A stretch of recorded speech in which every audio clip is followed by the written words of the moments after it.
ہی اور شیطان کی مزید باتیں مان رہے ہیں، ان کے لیے ہے الذین اطاعوا الشیطان، اور پھر بیضاوی میں وضاحت کر دی گئی جعلها عبادت الشیطان لأنه الآمر بها والمزین لها، بت کی بندگی شیطان کی بندگی کیوں بن گئی؟ بت پرستی کو اللہ نے شیطان کی بندگی کیوں کہا؟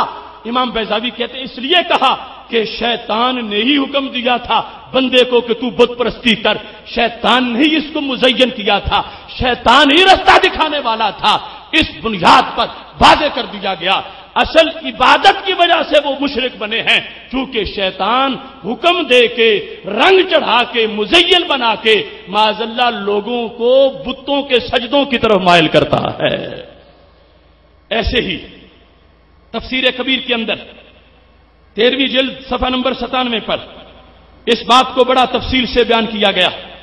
امام رازی کہتے ہیں کہ یہاں پر اطاعت شیطان کو شرک کہہ دیا گیا، تو شیطان بھی غیر اللہ ہے اور کچھ اور بھی غیر اللہ ہے بظاہر۔ تو امام رازی نے باقاعدہ سوال کیا کہ اطاعت رب کے سوا شرک ہے تو پھر بچیں گے کیسے؟ اطاعت تو ہم نبی علیہ السلام کی بھی کرتے ہیں، اطاعت خلفائے راشدین کی بھی کرتے ہیں، اطاعت ائمہ مجتہدین بھی کی کرتے ہیں، اطاعت ہم اپنے اساتذہ کی والدین کی بھی کرتے ہیں، تو اطاعت رب کے سوا کسی کی کرنا اگر شرک ہے تو پھر بچے گا کوئی کیسے؟ تو امام راضی نے اس کا جواب دیا کہ یہاں پر مطلقاً اطاعت کی بات نہیں ہو رہی، یہاں پر اللہ کے خلاف بتوں کی پرستش والی اطاعت کی بات ہو رہی ہے، لہذا اس جگہ نبی علیہ السلام کی اطاعت کی بات نہیں، یہاں پر صحابہ کی اطاعت کی بات نہیں، یہاں پر اساتذہ یا ائمہ کی اطاعت کی بات نہیں، وہ تو لوگوں کو رب کے در میں جھکاتے ہیں، رب کے سجدے کراتے ہیں، اور یہاں جو رب ذوالجلال ناراض ہو رہا ہے کہ تم نے اس کی اطاعت شیطان کی کیوں کی، تو اس لیے ناراض ہو رہا ہے کہ وہ اطاعت بندے کو بت پرست بنا دیتی ہے، اس بنیاد پر اسے عبادت سے تعبیر کیا گیا ہے اور واضح کیا گیا ہے کہ بت پرست شیطان کی عبادت کرنے والے اصل میں بتوں کی عبادت کرنے والے ہیں، چونکہ شیطان نے کروائی ہے، رب نے منسوب اس کی طرف سے کر دی ہے، لہذا ہمارا معیار الوہیت برقرار ہے۔ جو شیطان کے پجاری مشرک ہیں تو کس لیے کہ وہ بتوں کو سجدہ کرنے والے ہیں۔ محترم سامعین حضرات، یہاں اس امر کو واضح کرنے کے لیے جو پیچھے ہم نے عقیدہ توحید سیمینار کے اندر بات پیش کی تھی، اس کے مقابلے میں میں نے کہا یہ امت توحید ہے اور عظمت توحید یہ ہے، اس امت توحید نے آج تک اس پہ پہرا دیا ہے۔ پہلی امتیں بدل جاتی تھیں، بگڑ جاتی تھیں، لوٹ جاتا تھا سب کچھ ان کا، صدیوں میں نہیں سالوں میں بدل جاتے تھے، مگر یہ آخری امت ہے، خیر الامت ہے، اس کے پاس قرآن ہے، نہ اس کا قرآن بدلا ہے نہ خود بدلی ہے، یعنی اصل عقیدہ توحید پر قائم ہے، عملی کوتاہی تو آ گئی اور اس کی بات نہیں ہو رہی۔ عقیدہ توحید اصل امت کا قائم ہے، اکا دکا واقعات وہ شاذ ہوتے ہیں، لیکن اصل ہر گلی میں ہر محلے میں آج بھی پوری امت مسلمہ اپنے حقیقی عقیدہ توحید کے ساتھ قائم ہے۔ اس پر ان لوگوں نے، اب دیکھو ان کی ہماری جنگ کیا ہے، وہ کہتے ہیں یہ امت یہود جیسی ہے، یہ امت عیسائیوں جیسی ہے، جیسے وہ بدل گئے اسے یہ بھی بدل گئی۔ ہم کہتے ہیں نہیں، یہ ہے امت سردار امت، وہ ختم ہو گئے، وہ خراب ہو گئے، لیکن ہمارے نبی علیہ السلام تو آخری نبی بن کے آئے ہیں، آپ کی ختم نبوت کا فیض ہے، ہمیشہ کے لیے توحید برقرار رہے گی۔ آپ نے قرآن کا ذکر کرتے ہوئے فرمایا تھا، بخاری شریف میں ہے، ارجو ان اکون اکثرہم تابعا، جب میرا قرآن ہمیشہ رہے گا تو میرا کلمہ پڑھنے والے بڑھتے رہیں گے، مزید ہوتے رہیں گے، جتنی میری امت ہوگی اتنی سارے نبیوں کی ملا کے کسی کی امت نہیں ہوگی۔ اب ان کی دلیل سنو، حیران رہ جاؤ گے کہ انہیں کس چیز کا کھوج لگانے کے لیے اللہ نے انہیں اس رستے پہ لگایا ہوا ہے۔ مسلم شریف سے حدیث پیش کرتے ہیں، حضرت ابو سعید خدری رضی اللہ تعالیٰ عنہ کی روایت ہے کہ نبی اکرم صلی اللہ علیہ وسلم نے ارشاد فرمایا، لَتَتَّبِعُنَّ سَنَنَ الَّذِينَ مِن قَبْلِكُمْ شِبْرًا بِشِبْرٍ وَذِرَاعًا بِذِرَاعٍ، کہ ہمارے نبی علیہ السلام نے فرمایا ہے میری امت تم ضرور ان پہلوں کی پیروی کرو گے، ان جیسے ہو جاؤ گے. کیسے؟ شبر شبر کے ساتھ، زرا زرا کے ساتھ. دوسری حدیث میں حزبم بالنال بالنال، جیسے ایک جوتا بنانا ہو تو نیچے گتا رکھ کے کاٹا جاتا ہے، آپس میں ایک جیسے ہوتے ہیں. تو جیسے پہلی امتیں تھیں ایسے تم بھی ہو جاؤ گے، ایک جیسے بن جاؤ گے. جب نبی علیہ الصلوۃ والسلام نے یہ فرمایا تھا تو صحابہ نے کہا یا رسول اللہ صلی اللہ علیہ وسلم الیہود والنصارى، کہ آپ ہمیں یہود و نصارہ کس طرح کا فرما رہے ہیں کہ جیسے وہ بن گئے تھے ایسے تم بھی بن جاؤ گے؟ تو نبی علیہ السلام نے فرمایا فمن، تو پھر اور میں کس کی بات کر رہا ہوں؟ میں تو یہود و نصارہ کی بات کر رہا ہوں کہ جیسے وہ ہو گئے تھے ایسے تم بھی ہو جاؤ گے. اب یہ حدیث ہمارے عقیدہ توحید سیمینار کے جواب میں بولا ہے.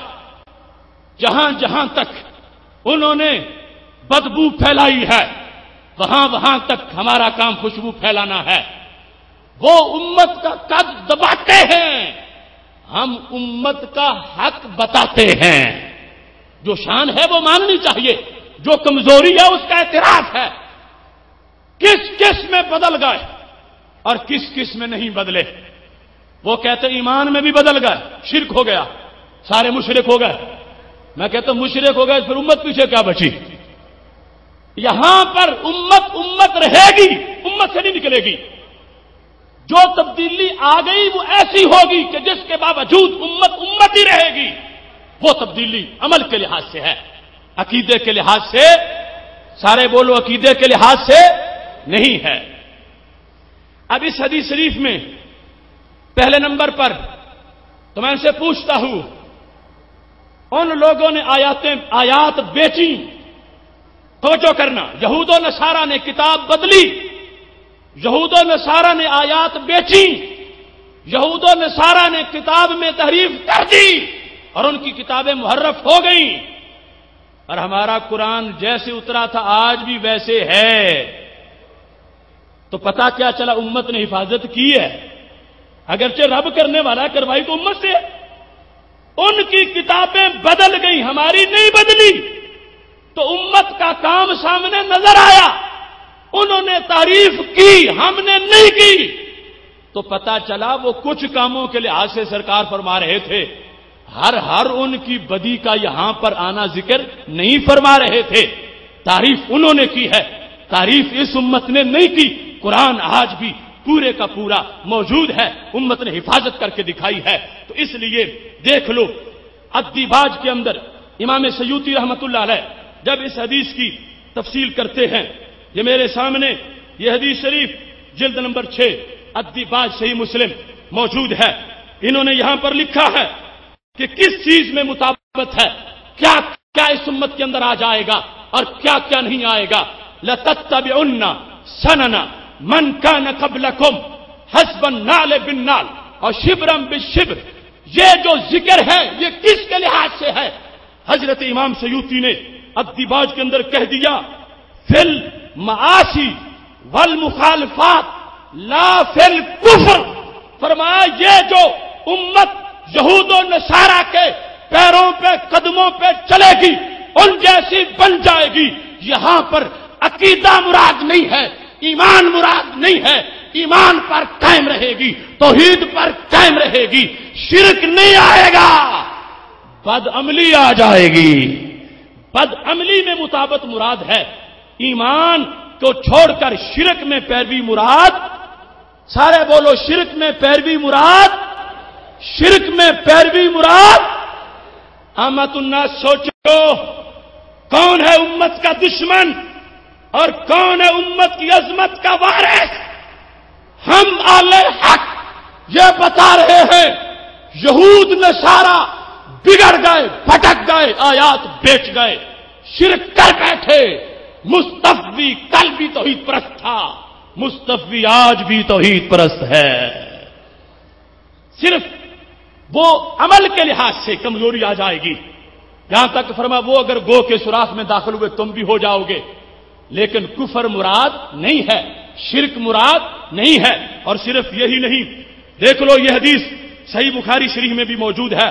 بخاری شریف کی ارشاد الساری امام کستلانی ارشاد الساری شرح بخاری کے اندر ارشاد فرماتے ہیں اور بڑی تفصیل کے ساتھ اس چیز کا ذکر کیا ہے. یہ میرے سامنے موجود ہے 10ویں جلد صفحہ نمبر 328 دار الفکر کی چھپی ہوئی. امام کستلانی کہتے ہیں اس حدیث کا مطلب یہ کوئی نہ سمجھے کہ یہ امت بھی ان جیسی مشرک بنے گی، ان جیسی کافر بن جائے گی. فرمایا نہیں، سن لو فی المعاصی لا فی الکفر. یہ جو سرکار عالم صلی اللہ علیہ وسلم نے نشاندہی فرمائی تھی کہ میری امت کے اندر یہود و نصارہ جیسے کام آ جائیں گے، فرمایا وہ گناہ کے کام آ گئے یا آ سکتے ہیں یا جن کا ذکر کیا گیا تھا، مگر عقیدے کے لحاظ سے سرکار نے اپنی امت کو ان جیسا نہیں کہا. کفر و شرک کے لحاظ سے اپنی امت کو یہود و نصارہ جیسا نہیں کہا. یہود و نصارہ کفر و شرک میں ڈوب گئے. سرکار کی امت کل بھی توحید پرست تھی، آج بھی توحید پرست ہے. تکبیر، نعرہ رسالت، معبود امام مسجود امام، ایک خدا ایک خدا، معبود امام مسجود امام، معبود امام مسجود امام، حاجت روا با اذن خدا، حاجت روا با اذن خدا. محتشم سامعین حضرات، پہلے 2 سیمیناروں میں ہم نے ایک حدیث کی تفصیلاً بحث کی تھی جو بخاری شریف میں ہے، واللہ ما اخاف علیکم ان تشرکوا بعدی. میرے نبی علیہ السلام نے فرمایا مجھے تمہارا مشرک ہونے کا کوئی خطرہ نہیں ہے میرے بعد. اس حدیث پر ہم نے دونوں سیمینارز میں دلائل دیے کہ قوم میں پوری امت مراد ہے، قوم کے اندر پوری امت ہے، صرف صحابہ کرام علیہم رضوان کی بات نہیں ہے.